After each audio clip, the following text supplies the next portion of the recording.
Hello, welcome student. Today we will understand next chapter, minerals and energy resources. In this chapter we will understand many types of minerals, source of minerals, usage of minerals. It's okay. हमारे यहाँ पे कितने types के minerals हमें मिलते हैं, उसका source क्या है और उसका हमारे लिए क्या यूज है, वो हमारे लिए कैसे इम्पोर्टेंट है, इन सभी की स्टडी हम इस चैप्टर में करें. Okay. Yes, first define mineral. क्या होता है mineral? Minerals, it means rocks are combination of homogeneous substances are called minerals. यानी कि मिनरल्स हमें रॉक्स में मिलते हैं. हमारे पास 3 टाइप्स की रॉक्स हैं, इग्नियस, मेटामॉर्फिक एंड सेगमेंट. अब ये तीनों टाइप्स के रॉक्स में जब एक जैसे सेम सब्सटेंस मिल जाते हैं जहां पे, उसको हम मिनरल्स बोलेंगे. It's okay. It means minerals, rocks are combination of homogeneous substances are called minerals. ये हमारे पास मिनरल्स हैं. आप लोग आपकी जो बॉडी है उसके अंदर इसकी काफी रिक्वायरमेंट होती है. 99.7% हमारी बॉडी की रिक्वायरमेंट मिनरल्स को छोड़ करके पूरी होती है. जो बैलेंस डाइट हम ले लेते हैं उसमें अगर 0.3% हमने मिनरल्स यूज नहीं किया तो ये बैलेंस डाइट, ये न्यूट्रिएंट्स हमारे लिए यूजलेस है. इट मीन्स हमारी बॉडी है, without consumption of minerals we can not survive. हमारे पास मिनरल्स हमारी बॉडी में 0.3% की रिक्वायरमेंट होती है. आप लोग आयरन देखते हैं, कई बार आप लोग डॉक्टर के पास जाते हैं, डॉक्टर बताते हैं इसमें आयरन की डेफिशिएंसी है. आयरन की डेफिशिएंसी होने के बावजूद वो हमें टैबलेट देते हैं और उसके बाद में वो बताते हैं इसमें खून की कमी होती है. तो हमारी बॉडी के अंदर जो ब्लड होता है उसमें आयरन होता है और उस आयरन की डेफिशिएंसी हम आयरन से ही करते हैं. इट मीन्स मिनरल्स जो हमारी भोजन में, हमारे फूड में हम डेली रूटीन में लेते हैं, ये हमारे लिए जरूरी है. It's okay. तो ये मिनरल्स में 0.3% मिनरल्स हमारी बॉडी की रिक्वायरमेंट को एक बैलेंस डाइट में चेंज करने में, यानी कि हमारा जो दूसरे न्यूट्रिएंट्स हमने लिए हैं जिसमें प्रोटीन्स, कार्बोहाइड्रेट्स, विटामिन्स आदि आदि होते हैं, उसके अंदर 0.3% मिनरल को ऐड करने के बाद हमारी बैलेंस डाइट बनती है. कई बार आप देखते हैं कि आप लोगों को ये बताया जाता है या डॉक्टर हमें सजेस्ट करता है कि आप लोग के जो कॉपर का बर्तन होता है उसमें पानी डाल करके शाम के टाइम रख दीजिए, सुबह उसको यूज कर लीजिए पीने के लिए. तो उसका रीजन क्या होता है? उसका रीजन यही होता है जो कॉपर होता है वो भी हमारी बॉडी में रिक्वायरमेंट होता है. तो उस पानी को जो हम स्टोर करते हैं उस पॉट में, कॉपर के पॉट में, तो उसके बाद में वो हमारे पास उस बर्तन से कॉपर उस पानी के अंदर सोलेबल हो जाता है, यानी कि उसके अंदर घुल जाता है, बाद में हमारी बॉडी की रिक्वायरमेंट को पूरा कर देता है. इसलिए ये जरूरी होता है. लाइक हमने पढ़ लिया यहाँ पे आयरन और कॉपर हमारे लिए जरूरी है, ठीक वैसे ही बहुत सारे मिनरल्स होते हैं जो हमारे लिए यूटिलाइज होते हैं. आप लोग टूथपेस्ट आपके पास होती है, उसमें बहुत सारे मिनरल्स यूटिलाइज होते हैं और उसकी कैविटी को, दांतों में जो कैविटी का रोग होता है उस कैविटी को हटाने के लिए फ्लोराइड उसके अंदर यूटिलाइज किया जाता है, तो वो भी एक मिनरल से ही तैयार होता है. ओके. आपकी डेली लाइफ में जो मिनरल्स आपकी बॉडी के लिए यूटिलाइज होते हैं, ठीक वैसे के वैसे आपकी डेली रूटीन में भी इसको यूटिलाइज किया जाता है. आप सुबह से लेकर शाम तक बहुत सारे मिनरल्स को यूटिलाइज कर रहे होंगे, तो वो सारे आपके पास मैक्सिमम आयरन और से ही बने होते हैं। जिस चारपाई पे आप सोते हैं वो भी आयरन और की, जिस व्हीकल से आप ट्रांसपोर्ट का सिस्टम को सेट करते हैं वो भी, स्कूल में जिस बेंचेस पे आप बैठे हैं वो भी, आपके डेली रूटीन में अगर इस मिनरल्स को निकाल दिया जाए तो आपकी जो लाइफ है वो अर्ली मैन हो जाएगी। इस प्रकार से हम कहेंगे कि मिनरल्स हमारे लिए काफ़ी यूजेबल है। इसके बिना हमारी लाइफ है वो एक मॉडर्न लाइफ में चेंज नहीं हो सकते। ओके, अब हमारे पास आता है बेटा इसका क्लासिफिकेशन। मिनरल्स का क्लासिफिकेशन हम करेंगे अभी।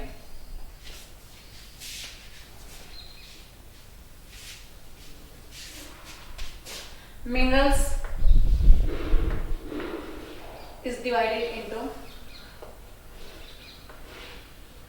3 parts, 3 category. First, metallic,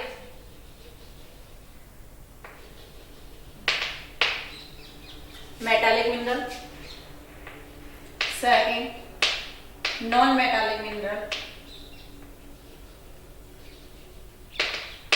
और third, energy resources.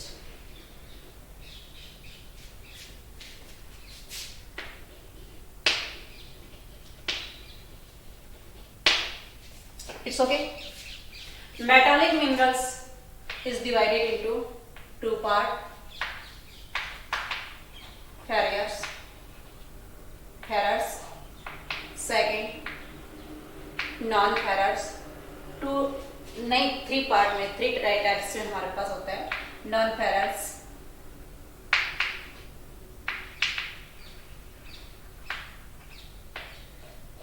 और थर्ड हमारे पास होता है बेटा प्रीसियस मिनरल्स। इसमें फेरस में हमारे पास मिलेगा जिसमें आयरन और होता है। दोज मिनरल्स है iron ores are called ferrous minerals.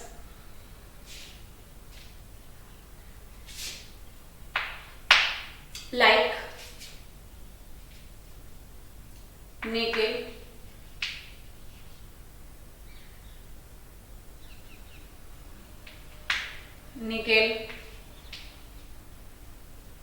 cobalt, manganese and iron. Non-ferrous minerals. In these minerals, iron ore is not found, are called non-ferrous minerals. Like copper, lead, tin and bauxite. ये example आपने अच्छे से तैयार करना है, क्योंकि आपके पास कोई एक एग्जाम्पल देकर के पूछा जा सकता है कि बताइए कि ये मेटालिक है नॉन मेटालिक है, फेरस है या नॉन फेरस है। It's okay. प्रीसियस मिनरल जो हमारे लिए काफी कॉस्टली होता है और उसकी डेफिशिएंसी भी हमारे लिए होती है, क्योंकि डेफिशिएंसी जिस चीज की होती है वही उसकी कॉस्ट ज्यादा हैवी होती है। तो प्रीसियस मिनरल्स में हमारे पास आएगा gold,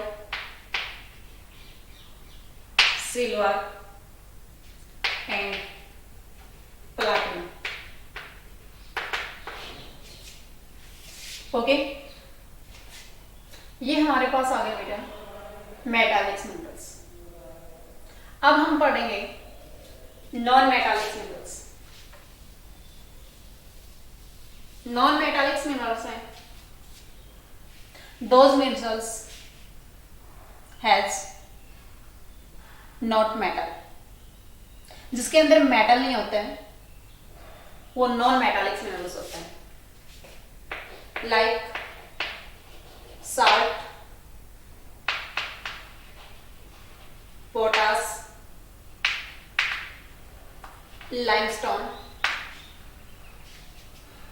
marble and sand।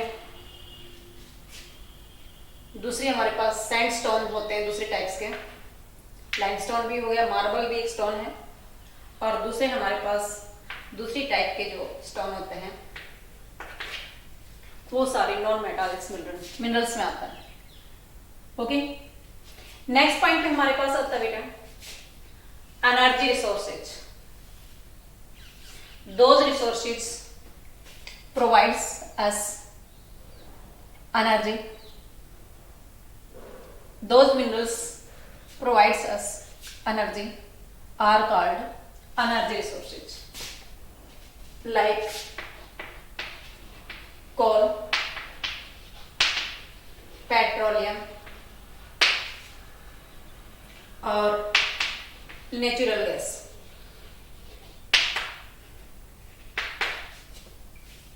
Okay, ये हमारे पास बेटा मिनरल्स की classification.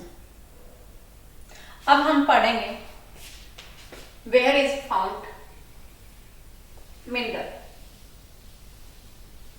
Where is mineral found, कहां मिलते हैं हमें मिनरल। फर्स्ट, इग्नियस और मेटामॉर्फिक रॉक्स, उसके अंदर क्रैकर्स मिलेंगे, उसकी फॉल्ट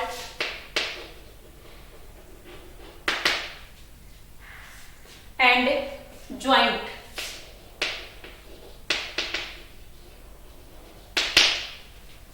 इग्नियस और मेटामॉर्फिक रॉक्स में इनमें मिलेंगे। इग्नियस और मेटामॉर्फिक रॉक्स आप लोगों ने पहले स्टडी किए थे, कैसे होती है इग्नियस रॉक्स और metamorphic rocks, sedimentary rocks like this. ये हमारे पास अर्थ है, अर्थ के अंदर ये लिक्विड है और प्रेशर से यहाँ पे लिक्विड का जो डायरेक्शन है वो ऊपर आता है और ऊपर आने के बाद ये रॉक्स बन जाती है। It's okay. इस रॉक्स में जो नीचे से आकर के मटेरियल ऊपर जमा हो गया, सेट हो गया, तो उसको हम कहेंगे इग्नियस रॉक।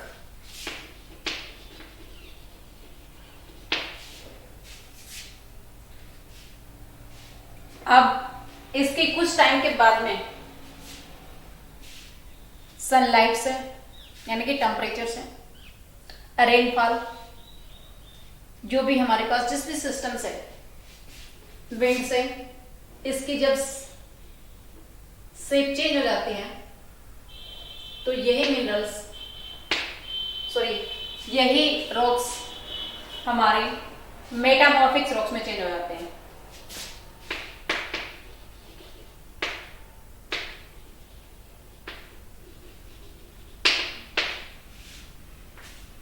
ओके, जो ऊपर से इसकी शेप चेंज हुई तो वो मटेरियल उस वाटर के साथ, विंड के साथ फॉलो होकर के जब नीचे आता है और यहाँ पे इस लेयर में डिपॉजिट हो जाता है। अब ये जो डिपॉजिट लेयर है ये सेडिमेंट्स रॉक्स होगी। ओके, तो ये जो इग्नियस और मेटामॉर्फिक रॉक्स आपने स्टडी की है उसके अंदर क्रैकर्स, फॉल्ट और ज्वाइंट में यह मिनरल्स हमें मिलते हैं। दूसरे पॉइंट्स में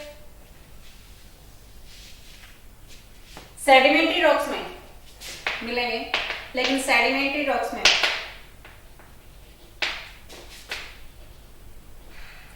ये हमें लेयर में मिलेंगे, लेयर या बेड। ओके, कुछ हमारे पास इसका एग्जांपल आप देखेंगे तो gypsum iron, potash and salt, ये जो हमारे पास है ये इवोपरेशन से तैयार होता है।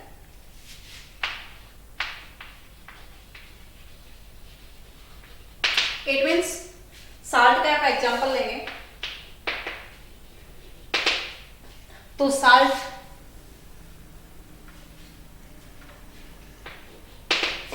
जो ओशियन वाटर होता है उसको स्टोरेज करता है। After storage water change into water vapour. किसमें चेंज होता है? वाटर वेपर में, यानी कि पानी यहां से सारा फिनिश हो जाता है और आफ्टर दैट हमारे पास वहां पे क्या बढ़ जाता है? साल्ट। तो इवोपरेशन से या हमने यहाँ वाटर का स्टोरेज किया तो उसके बाद में लेयर में हमें साल्ट मिल गया, लेयर में जम गया, वो उसकी जो सेडिमेंट्री रॉक्स के रूप में हमें मिल गया। तो वो सेडिमेंट्री में हमारे पास लेयर है बेड्स में मिलता है, या तो ये पानी के साथ बह करके आकर के जमा हो जाता है, जैसे हमारे पास अलुवियल सॉइल है। अलुवियल सॉइल में, अलुवियल सॉइल के अंदर हमारे पास सेडिमेंट्री रॉक से ही हमें मिलता है। जैसे हमारे नॉर्थन इंडिया का जो पार्ट है it is covered by alluvial soil. Okay, ये सेडिमेंट्री रॉक्स का ही एग्जांपल है, क्योंकि इसके अंदर जो फ्लड होती है या रिवर्स का जो फॉलो होता है उसके साथ उससे ऊपर का जो रॉक्स होती है वहां से उसके साथ जो मटेरियल बह करके आता है वो नीचे सबमिट उसमें जमाव कर देते हैं, उस लेयर में वो डिपॉजिट हो जाता है। तो अलुवियल सॉइल भी हमारे पास सेडिमेंट्री रॉक्स का एग्जांपल है। Salt, gypsum and potash, it is also example of A sedimentary rocks. It's okay. तो इन सभी पॉइंट्स पे हम दूसरा नेक्स्ट पॉइंट पे हम इसमें देख सकते हैं कि आगे हमारे पास ओशियन के अंदर भी मिलता है। जो मैग्जीन होती हैं उसमें नूडल्स होते हैं और उसके अंदर से हम मैग्जीन, ओशियन के अंदर से मैग्जीन निकालते हैं, मैग्नीज निकालते हैं।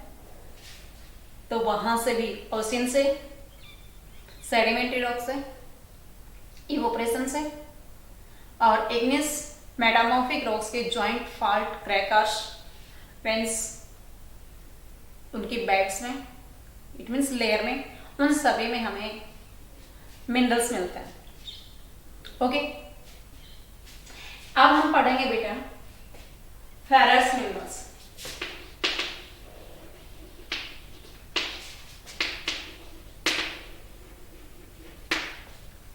इसके अंदर फेरस मिनरल्स में विशेष करके हम स्टडी यहां पे कर रहे हैं।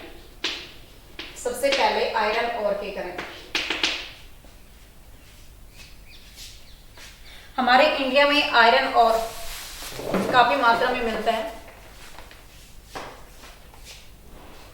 India is rich country on the base of A iron और। हमारे पास आयरन और निकलता कहाँ है वो देखें। ये हमारे पास इंडिया है, इसके अंदर ये उड़ीसा और झारखंड पेटी है, इसके अंदर गया, कयंझर, मयूरभंज डिस्ट्रिक्ट उड़ीसा की, इसके अंदर आयरन और मिलता है। उड़ीसा में 33% इंडिया का आयरन और यहां से निकलता है, यानी कि मैक्सिमम आयरन और का सोर्स उड़ीसा है। ओके, उसके बाद में हमारे पास आता है बेटा ये बस्तर डिस्ट्रिक्ट है झारखंड की और महाराष्ट्र का एरिया। इस एरिया के अंदर हमें आयरन और मिलता है। उससे आगे हमारे पास आता है बेटा ये कर्नाटक का बेलारी, चित्रदुर्ग, चिकमंगलुरु पेटे। यहां कुद्रेमुख की खान है जो एक हॉर्स की शेप की है। उसमें जो भी आयरन और एक्सट्रैक्ट होता है, निकलता है, वो 100% उसका एक्सपोर्ट कर दिया जाता है। यहाँ कुद्रेमुख की जो खान है, माइन है, वहां से निकाल करके यहाँ इस सीपोर्ट से स्लोरी, यहां से उसकी स्लोरी बना करके, इट मीन्स पाइप से लिक्विड भेज करके यहाँ पे इस आयरन को यहाँ पहुंचा करके और सी पोर्ट से दूसरी कंट्री में सप्लाई किया जाता है। गोवा और महाराष्ट्र का जो ये एरिया है, यहाँ पे आयरन और निकलता है। इसमें बेस्ट क्वालिटी का नहीं होता है, बट फिर भी इसका एक्सपोर्ट किया जाता है मारमा गोवा सी पोर्ट्स।